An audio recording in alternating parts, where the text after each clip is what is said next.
our targeted groups, and we're saying our targeted groups are youth, women, Aboriginal, and immigrants, is they face barriers to entering the trades, and a lot of that resided in the fact that they don't have good essential skills. So when we set out on a pathway to figure out how can we put together a tool to address some of their needs. So for women in particular, we recognize that our women in our labor market agreement programs had likely been out of the workforce for a long time. They hadn't been in math class for a long time. They hadn't done writing for a long time, and they had huge skill gaps. And as we know about essential skills, it doesn't mean that they can't do it, but they had to have a way to assess them and move forward. The other group that we targeted was our immigrants, and for our immigrants, a lot of it is around workplace language, as well as how you work and use documents in Canada. So the tool addresses some of that. The third group that we looked at was our Aboriginal community, and once again, not a high graduation rate, not good access to places of learning and things online. So basically, we were able to address that. So when we started this out, we thought about somebody walking into IKEA. I always put this one up, but just walking in IKEA and you're a 40-year-old woman and you haven't done a lot of reading for a long time, and how do you actually have the confidence to be able to go in and apply for those jobs? So the other thing that the tool does, and you'll talk about that, is in the end, using all the learning tools and the background learning from Plato, gives people a lot of confidence around their skills and abilities. So the objective of the tool was to develop a product to assist our LMA clients, and now we actually have people all across the country using it. It's a free tool. Build on the learning to date. As you all know, people who are in essential skills, there are boxes and boxes of materials around essential skills, and one of the things we recognized, we did a pilot with the youth, is how do you put it all together? You can have a result, but how do you actually teach people or help people? And then we had a modest budget. We developed this tool for about $150,000, which to me seems like a lot of money, but I guess it's a modest budget in what our developers said. So this is just our logo for it. You can click on this on our website. So I'm going to go quickly through this, but what's really important about this to us is the very first part we did kind of what we call the build phase. We went out and we did a lot of consultation with our partners. Over 50 people were contacted in provincially and across Canada around people who use essential skills. And we asked them the questions around, what would you like it to look like? Pie in the sky, what could we build for you? And so basically they said they wanted personalized and customized reports that related to level 1 and level 2 of trades training, specifically to trades training. And in BC we have things called program outlines, which nationally they're called the NOA. And so it relates directly to the skills you need to be able to do to complete those tasks successfully on the job and in school. The other thing, they wanted it accessible and usable, really user-friendly, not fancy, that you go in, you know how to get in there and you can use it right away. Integrated existing resources. So Plato came out as an existing resource. Some of the skills plan tools came up as well. Self-scoring, so that they didn't have to wait for the result. And when we did our first pilot, we did use the TAOS test, but waiting 2 weeks was a long time for our clients. And of course, free. So, like that. So we went, okay, well, let's do it. So we did the build over from October to March, and we used a lead contractor who's a national essential skills expert. And basically we had a build team. We looked at developing all the questions that were related to the essential skills for the trades. We had a validation process. We built the components, and then we began the field test in February of that year. In that time, we used our LMA clients. We did something called a psychometric analysis. I had no idea what that was until we did that, but basically that's validating your test questions. You're smiling because you seem to know what that is. Well, not really, not anymore. It's a big word. But basically it's validating your test questions, that all the multiple choice stems are right, etc. And then we built, we refined some of the components, and then we developed a rollout strategy. So basically 2010 we went live, and right away had users from our labor market agreement group, and I have Google Analytics so you can kind of see where people are from. So now we're getting use from across Canada. We conducted a second psychometric test, so now the person who did our analysis also does the TAOS analysis, and she says it's just as valid as TAOS now, so she thinks it's a really good quality resource. And we developed some additional profiles and additional questions, etc. So One thing I just was going to talk about the site usage. Between January 1st and March, so now we're kind of fast forward 2 years from when we launched it. We've had, the record number of visits was 4,600 people in that 3-month period, and 737 people took the assessment in those 3 months. So what we're really happy about from ITA is that we know that people in BC, as well as Alberta as a big user, are using the tool to help themselves become better to enter the trades, which is really, we know that that has a huge impact on their success over the long run. So what does the tool do? So it provides learners with the essential skills requirements for the first 2 years for the trades. So there's 60 trades that we've developed the profile for. It allows the people, when they take the assessment, to compare their current skills to the skills of somebody who's a fully competent tradesperson. It does passports, which Leonard is going to talk about, but it basically gives you your results in the form of what we call a passport. It develops personalized learning plans, both from free resources and then from the Plato resources. And what we also knew when we developed it is people wanted to be able to retest it at no charge when they wanted to. So when you do some remediation, you think, I really think I've got my math questions, you can go in right away and do that test. No charge, it can be your personal result, or you can do it with an instructor. And then it's something that they can come back to time after time. So the components of it, there's a website, so I've got a little handout on that. Essential skills outlines, the assessments, the passport, which gives you your gap analysis, and then the customized learning plans, both the Plato and public sources. So that's basically what it looks like. I'll give you a little handout that has that URL on it. So these essential skills outlines, there's 60. They're customized and matched to our program outlines. They list reading, document use, and numeracy. And they're for the first 2 years. And we chose the first 2 years because that's where people drop out, is after second year. And often it's because they hit that exam and they simply can't do the math and reading that they need to head on to the 3rd and 4th year. And the programs are viewable and printable online. That's kind of small, but basically this is what it would look like. It gives you the complexity level. So this particular one is a carpenter. They need to be able to read documents and to have literacy at a level 3, documents at a level 3, and math, actually they need 12 of the foundational math. So they actually have a big task at hand. And the other thing that we did, these little underlined ones, we know that we actually wanted to build workplace language as well. So what happens is when you roll over one of those highlighted ones, you click on it, and it actually reads you. So there's auditory learning in here as well. It reads you the description. So if you didn't know what lockout or take procedure was, it actually read that. So you learn things as you go along, just about the trade as well. So that when you're a first-year apprentice, you can go on the job and you go, oh yeah, I remember learning about that. I remember that. I didn't go to school yet. I'm in my first 7 hours, but actually I'm familiar with some of the workplace language in terms of related to the skills of that trade. So the assessment, it tests reading, document use, and numeracy. It's customized into trades based on the math. So for instance, for cook, out of the 12 foundational math, you only need 6 of those. But if you're going to do carpentry or plumbing, you need 12 of the foundational maths. So the difference from the TOWLS test is we've broken down the math competencies into the 12 foundational maths. And so you know where your deficiencies are in trigonometry or in adding and subtracting. So that's really quite a difference with some of the other ones. The other thing about the test that we like, it has something called an adaptive logarithm. So when you go in, it starts at level 2. All the things you're going to answer questions are at level 2. If you do really well, the next section of the test goes up to level 3. So that you're actually challenged more. If you don't do well in that first section, it goes down to level 1, so you get some mastery there. You can, okay, I can keep going and I'll actually do better on level 1, and then it'll go back up to a broad spectrum for the last couple sections. It's got lots of questions. I think we're up to almost 400 questions now that it draws from. Each test is between 40 and 80 minutes depending on the trade. And there's sections to the test, so you can do one section, save it, go away, come back, go away, come back.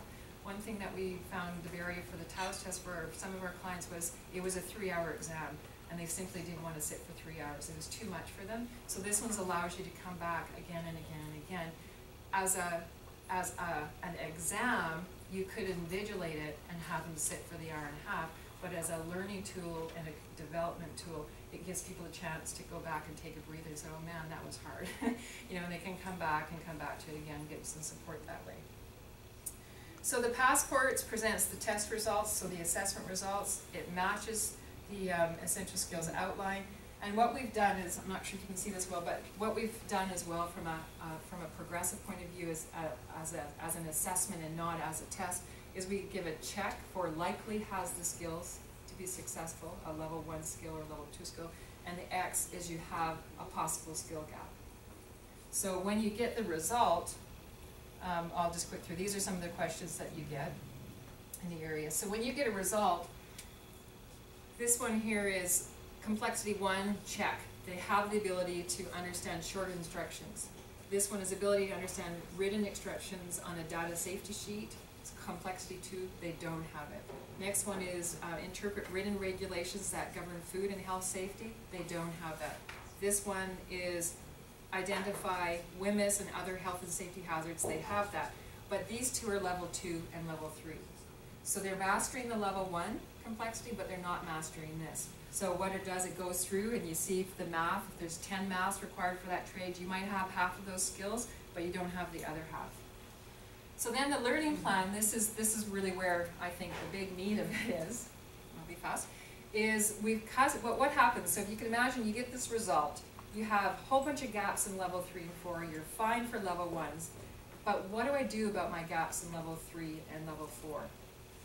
Or level 2 and 3, I guess, we're not up to 4 on this one, but level 2 and level 3. So the learning plan knows that you have gaps there. When the computer, it does this mystical thing in the background, I don't know, between Plato and our tool, does this mystical thing in the background, and it produces a result for you and says, here's some activities that will help you address your skill gaps. And so the person goes, wow, I can do this personally if I want. I actually don't have to go to my instructor because I'm embarrassed that I only have, I don't have the skills in this area of math when I thought I did. So it gives you some activities that help you develop those skills. In the free side, and this is what it would look like. So this is the Escalon side. You would actually go in through here and go right into the background that you know about. The other thing with the Plato, do we call it this says Escalon? Either or. Either, I know, yeah. I get a bit confused over people. Well, but what we've done as well with Plato is we've actually customized their learning environment to specifically focus on the trades. So there's trades only questions in there. It's all related to tasks and activities for the trades, which was a real benefit, and I know Arlene, you'll talk about that. And then the other side is the free side. So if you don't have a Plato account, which many of our clients don't, then you would go to the free side. The thing about the free side is there's the question and there's always an answer. So the person will never be left in the dark in terms of did they achieve that or not. And so everything that we have there, lists and lists, there's YouTube activities, there's different videos, there's auditory things. People will go in and there's always going to be an answer. So if it's a math question, it'll show you how to do it, it'll lead you through the activity, and then it'll give you the answer. And there's even little whiteboard or blackboard things that they show you how to do some of those activities. So it's quite useful that way. Boy, good, I did it. So I'll hand out the URL and you can take a look at that. How you would go on it as an individual is there's two people or two kind of clients we would have is somebody who doesn't have a relationship with Plato, so they'd go in, register themselves. It's quite a long demographic information, but we're collecting some information on ethnicity and Aboriginal background and language, etc. And then you get a password and a username, or you assign yourself a password username, and then you just go in, and it's really self-explanatory. You go in and click on, take an assessment, look at an essential skills outline, etc. And then if you're the Plato, you get it for right now. You'll get a number, but by I think in June sometime we'll be interfacing it. Get our act together on that one, and we'll be interfacing it so it's much more seamless for the clients that go in. So now we're going over to Arlene. No. There you go. No, I'll put you up and you can be last. Good morning. Morning. Thank you for coming. As you can see, I work with women in trades. I've been working with Plato and Essential Skills pretty well since the first inception. It is so valuable, especially the Plato part of it and the assessment. I introduced the Essential Skills to the women on day one when they first come into our 10-week program. Most of them are underemployed and underprivileged with many barriers. We work with immigrants as well as Aboriginal from the downtown east side. Right now we're working, every town has a downtown east side. I was reminded of that, and so we have people coming from all over the Lower Mainland now. It's a very sought after program, and the enhancement of the testing skills along with the Plato allowing them to build their skill level without being judged, I think is so important to them. When they come into a class, we only take 10 to 12 women, but they're all from different backgrounds. And some of them feel really disadvantaged if you have, say, an immigrant that actually does have grade 12 or maybe even a degree in her home country, and then we have somebody that doesn't have a grade 10. So day one, we introduce essential skills and show them that they're all capable of learning, because most of these women don't feel that they are. They have been told, or just through their lifestyle, they feel they're no longer capable of learning. So we show them about the different levels and how they can improve their lifestyle and become sustainable in the trades. This woman came from Korea, and she had been here, I do believe, 3 years, could not get a job, and now she's working as an industrial electrician, actually. She had a degree in Korea, but it wasn't recognized here, and she actually challenged the exams. She got all of her documentation here. We help at TradeWorks, we help them to know how to do that, to bring their documentation, hook up with BCIT to write the exams, so on and so forth. So week 2, we introduce them to the ITA assessment. Can you click through for you? Just push the down arrow. Okay. So this is talking about what we do. The ESL barrier sometimes is an issue, and we introduce them to Vancouver School Board or any school board in the Lower Mainland where they can access free ESL programs, which helps them as well. Goal of our program is to introduce the participants to the trades. Most of them have never been involved with the trades. They're single moms from many different areas of life. And we do that. I have developed my own pre-assessment tool. It's a personal assessment tool of the essential skills. Non-judgmental. I use the word assessment a lot, because if you say test, people's minds freeze. It's just an assessment to let me know where they're at so that I can develop a personal learning plan for them.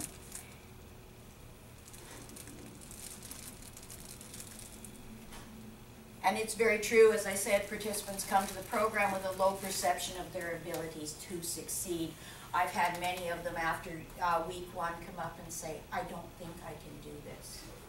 There is no reason why they can't. It's just a matter of their low self-esteem or very much a lack of confidence. Using the training tools, as Jesse said, moving from a level 1 to a level 2, and they can see they can do it. I'm not sure whether it was Alan from the last class, you see them start to gain that momentum of confidence. And through the Plato, doing the tools and the lessons, and then doing the assessment at the end of the lesson, that's confident. It builds confidence. I achieved that.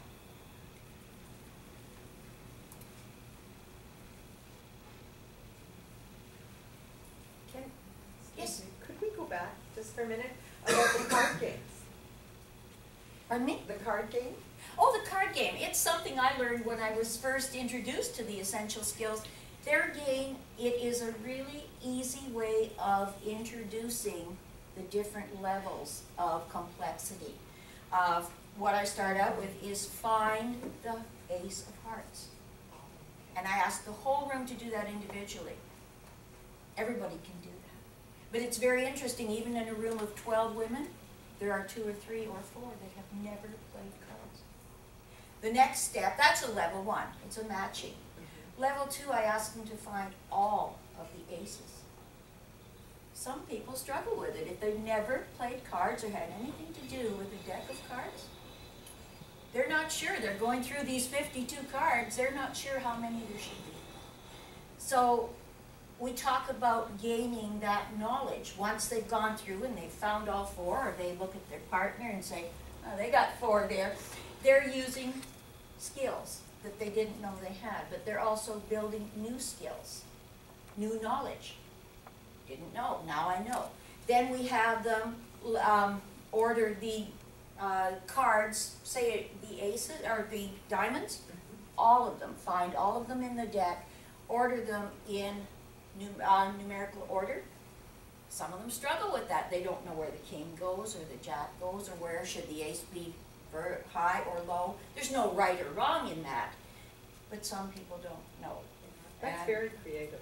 it works, and cards in a game works really well to introduce. And it also shows them that they can learn and build on those complexities. Thank you. Oh, you're very welcome. It's a lot of fun. I'll show you later.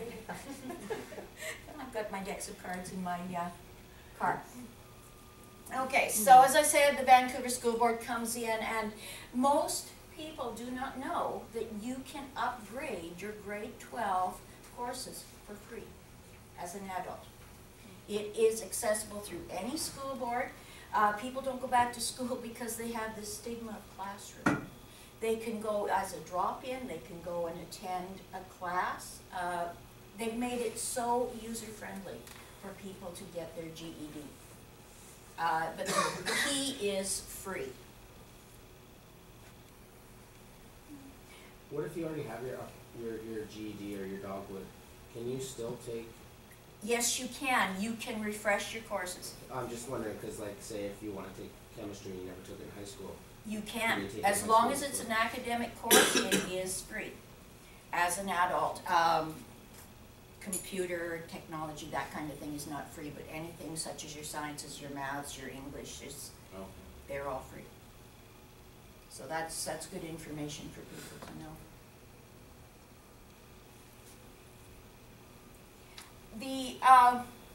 I'm glad I didn't know, Jesse, that you actually could save sections of the assessment and go away, because you're right, sitting for 2.5 hours.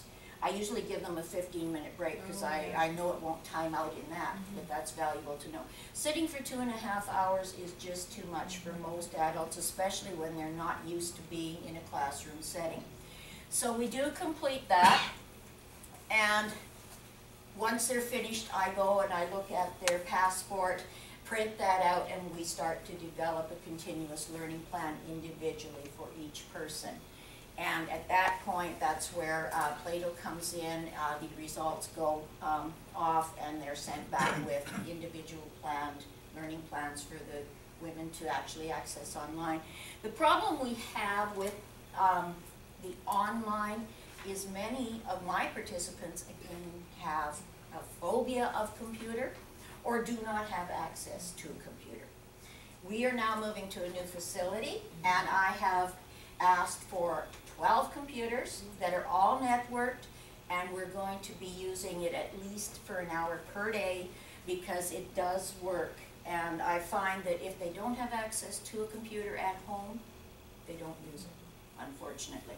So being that it's an individual lesson plan and learning plan for them, there again, they don't feel threatened to keep up with their counterparts in the program. It's just a really great tool that we have. And we talked about seeing is believing. When they get that little green circle filled up, that means that they accomplished it. I've had so many of them come to my office, I did it, or it says congratulations at the end. And for some of us, it probably, you know, it doesn't seem like such a big thing, but for them, that achievement and being able to move to that next level is so, so valuable. And I think that it is accessible to them even once they've finished our 10-week program is very, very valuable. I've had people a year later say, thank you, I'm still using it, I'm now into trigonometry or whatever the case may be, and their goals have changed drastically from that. I think that's it for me, isn't it? what I've learned. Okay, so we've talked about that. I have learned that their lack of computer skills or their lack of access is a barrier. It's a real barrier to people. Even though we have learning centers all over, that there is access to computers, I'm not there. I'm not there for them to ask questions of, and unfortunately they do email me at home or call me on my cell phone, which is perfectly fine. I'm there to help them, but I think with the access to the computer, I've also implemented a very basic computer course for them that takes about 2 days, so that they feel more comfortable using it. We have great success in the program, I think partially because they feel supported by the ITA and by us. Right now, I think we've got close to 3 out of 10 entering into formal training past our program. Good. Okay, now I think I'll just have to pop, oh, we got one more in there. No. Okay, so the presentation of essential skills in the trades is an excellent tool to give the participant a feeling of accomplishment. By completing a Plato lesson and successfully doing the section assessment and visually being able to see the process is valuable. Any questions? No? Very Okay. well explained. Well, if there are, I'm hanging around for the afternoon, so I'd be more than happy to share. Thank you. Yeah. So do you have a cultural aspect, just out of curiosity, for the reality of the trades environment? Is there an element in your program for that? Oh, definitely, definitely. You mean preparing them for Yeah. going into the trades? The little bit of advice that I give them prior to, well, actually at the very beginning of the program, never walk onto a trade site as a woman. Walk on as a tradesperson. Match your skills with the man on the site and they don't have a problem. But if you walk on as a woman, yeah, there's a problem. Do you have a card? I do, I certainly do. Thank you very much. And yes, I'm open to And we'll have- questions or Yeah, emails. and we'll probably have 10 minutes at the end. Okay. Grant is gonna keep us on task. Thank you. That's cool, Irene. Okay. Okay, good. Thank you. Hey, my name's Leonard Lovecan, and I'm a training advisor for the First Nations Employment Society. First of all, I'm a firm believer in essential skills, especially related to the trades, actually related to any kind of occupation. We've been using it for the last 2 years. Little history about myself is I was working for Van ASAP for about 5 years during the first phase of the 2010 Olympic infrastructure, and then I got seconded to First Nations Employment Society to run the Passport to Apprenticeship, which was funded from adult literacy from HRSDC. So we'll continue on.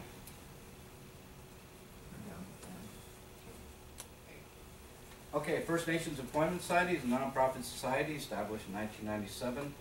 Manages the Aboriginal Skills Employment Training Strategy, the assets which replace the ARTA agreement. And on behalf of 10 First Nations, as well as Aboriginals residing within the jurisdiction of Vancouver. Oh, going backwards. First Nations Employment Society is committed to its partners and clients working towards common targets, assessing, training, employment, careers.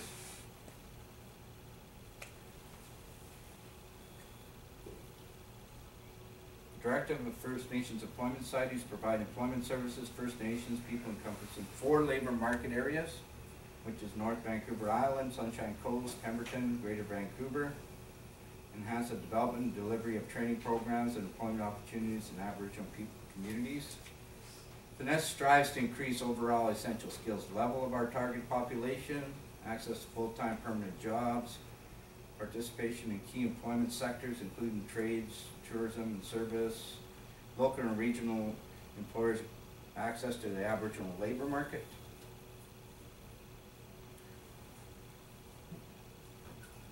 I keep going down. Okay, Passport to Apprenticeship, a solid foundation and essential skills is necessary to build your technical skills required for a successful apprenticeship. One of the big things that we found was that Aboriginal people kind of hesitant about filling out forms. Van ASAP, when I was with Van ASAP, we helped them fill out their ITA sponsorship, and half of it just their name and their address, and the other half is the sponsorship. And I don't know, they were hesitant, resumes, anything to do with paperwork. And I noticed there was a gap with the numeracy, essential skills. It was a huge gap. And with the passport, we identified further gaps. And it kind of isolated mostly in trig and geometry. Math is essential, and math is something that if you don't use it, you lose it. Passport to Apprenticeship Pilot Project, kind of overlapped a little bit, put too much in there. Started February 15th, ended February 14th, 2012. So I come on about July of 2010. Was funded by Adult Learning Literacy Essential Skills Program, which is kind of a one-time funding. We'll continue in Vanessa's new operation plan for 2012-2013. Because it was useful, it was beneficial, we've assessed over 300 clients. Nessie's the IT online assessment tool that measures 3 essential skills, like Jesse was saying, read, document use, and numeracy. If someone is interested in the apprenticeship program focusing on essential skills required to complete past trades courses, like level 1, level 2. Develop learning plans using online links, which are the free ones. And then in addition to Plato Learning System. The way we worked it was that ITA would give us Plato codes. We'd punch it in, but you had to punch it in when they registered on the ITA assessment tool.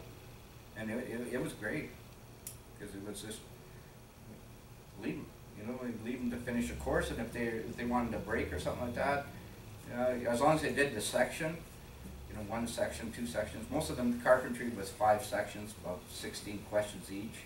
Took about 2.5 hours. Some of them, I've seen some people finish in an hour and a half, but you wonder if they're... Reading, I found, was safety stuff got dry. And that's where people kind of, you know, they'll glance at it, they won't really read it. And so then they were scoring low on it, scoring 1 or 2. Develop learn plans, online links from the assessment, the free ones, the skill plan was involved in it, and they were great. So people, once they had the Plato code, it was theirs, they could use it continuously at their place. I'm not sure if it goes on after now, but once they have that code, they can continue learning. You know, and it's, because they get 1 code per person, not like now, like Finesse, we purchased some codes from, you know, Escalon and ITA there. I'm going to have to work on a proposal to get some codes from that. But okay, improving the apprenticeship's essential skills level, vital imperative to complete an apprenticeship.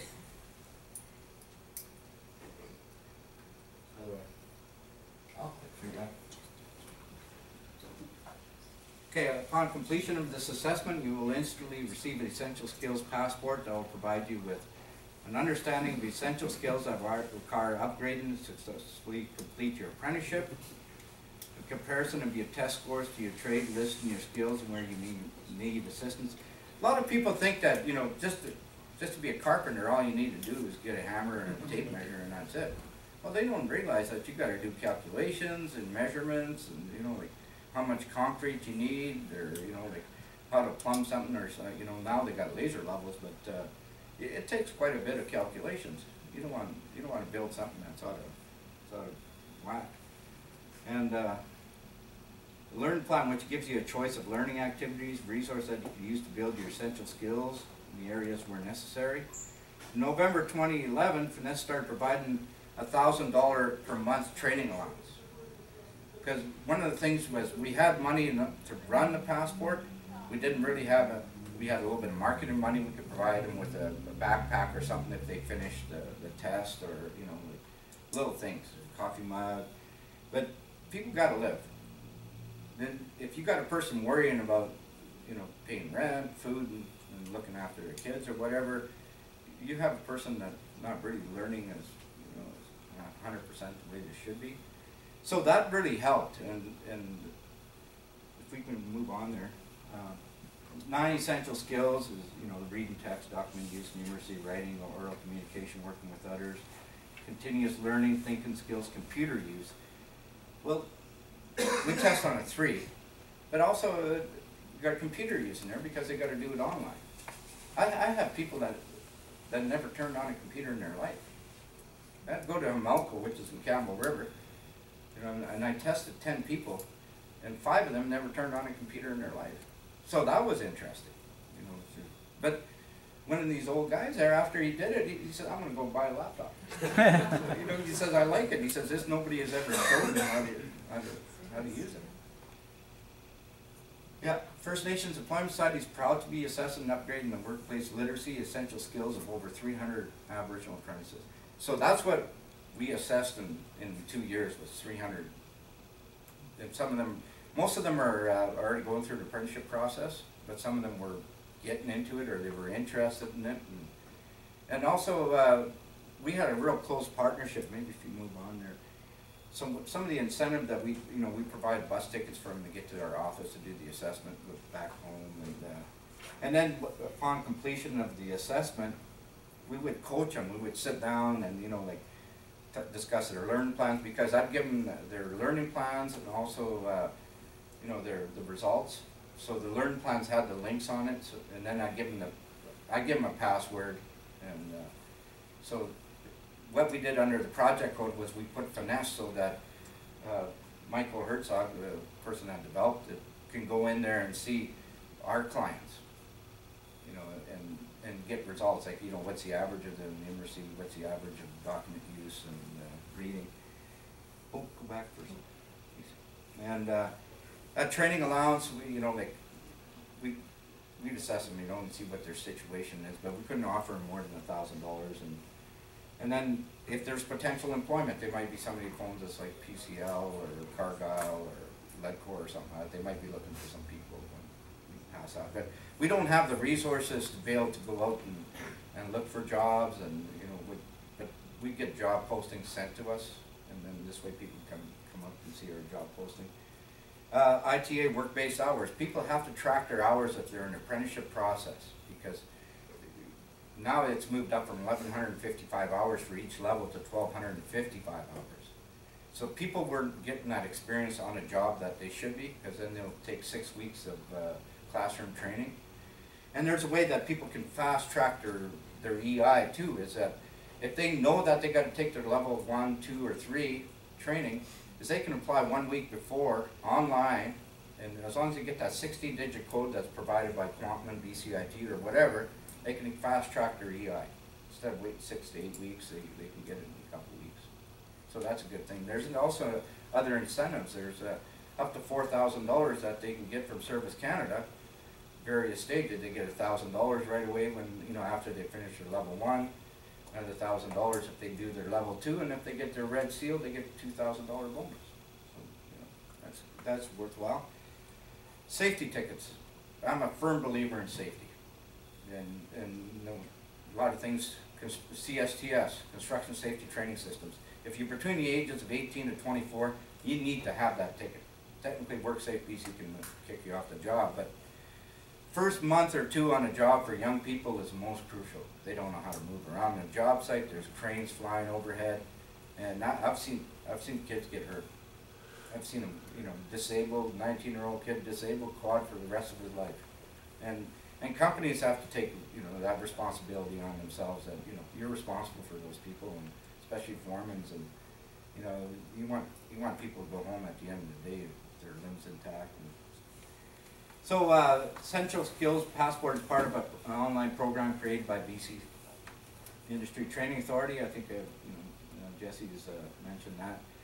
Because if you have the essential skills you need, you are 8 times more likely to pass the trades course exams. Essential skills include reading, blah, blah, blah. They'll be compared to skills you need in the first 2 years of your technical training. The good news is you can fill these gaps if you have these gaps, and most people do. Most people have those gaps. There's only a couple people that I've seen that ace the numeracy. Out of 300, 2 people. That's a huge issue.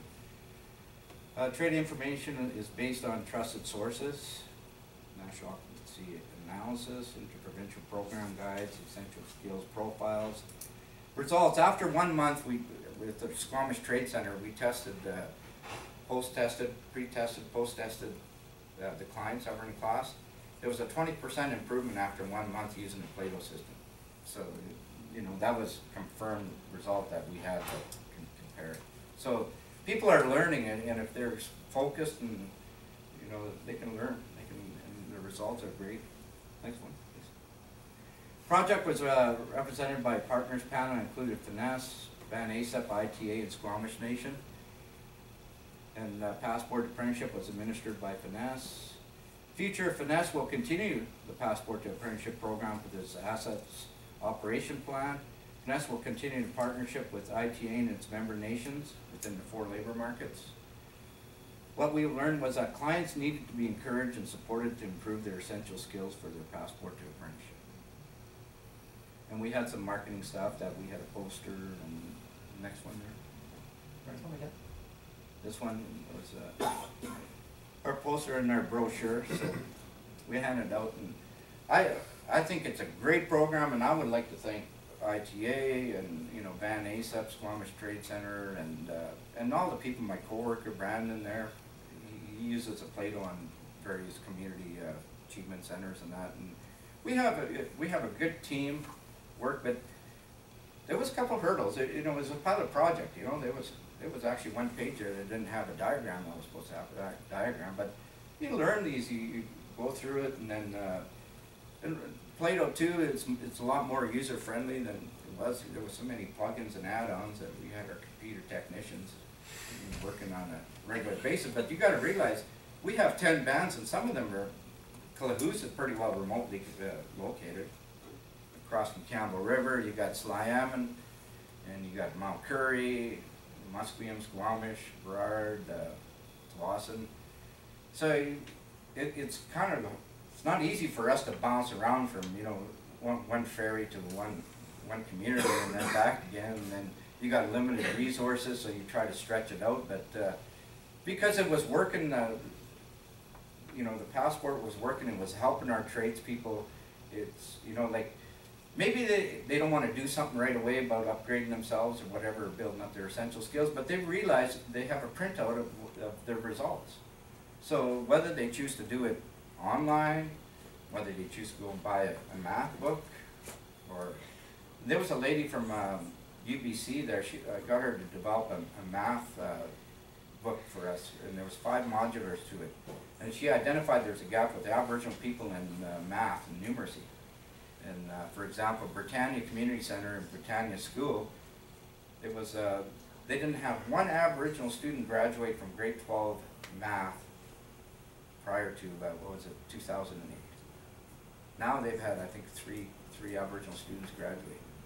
And then that's, UBC Okanagan identified there was some kind of a gap there with Aboriginal students and math. But I think it's universal. I think, you know, math is something that if you don't use it, you lose it. And I used to be good at math, but I'm trying to help my daughter calculate math, and now they just reach for a calculator. Well, where's your calculator, Dad? No, you got to calculate on your own. But It's in my head, but it's broken. what is it that, you know, what's the workforce in Canada? 14 million? You know, part of that, part of the couple, 3 million is part-time. 5 million Canadians are not operating at a level 3 in Canada. So, you know, we need some work, and I need work, you know, like, you know, essential skills. But I think, you know, everybody's on the right path. I'd like to thank, you know, Grant and for administering the Plato system. Brandon and I and Shelby went to Minneapolis 6 months ago to the Plato conference, and you know, we encourage them to be more user-friendly, and you know, like, it's something that you just don't absorb overnight. It takes some time, but I think the future is online assessments and online learning, and especially some of these remote areas. And I got to thank ITA for being there, and you know, like, they're getting on board with the new thing too, right? And I'm really glad that they come up with this online assessment tool. And the beauty about it, it's free. So, thank you very much. Any questions for our ITA panel? No, you're perfect, right on. No questions? Well, I'd like to thank you all. I have little gifts for you. Something letters. Yeah. I'll share. Jesse, thank you very much. Thank Really you. appreciate We're all it. doing And, Actually, you're a guy, and it's a lady. Thank you very much. So thank you all for your presentation. Terrific. Okay, we've got a couple minutes before lunch. I don't know if food's here yet, but 12 to 12:30. And then we've got a guest speaker, entertainer, hypnotist, and we're going to want some volunteers. So please help us out by giving some volunteers. It should be a lot of fun.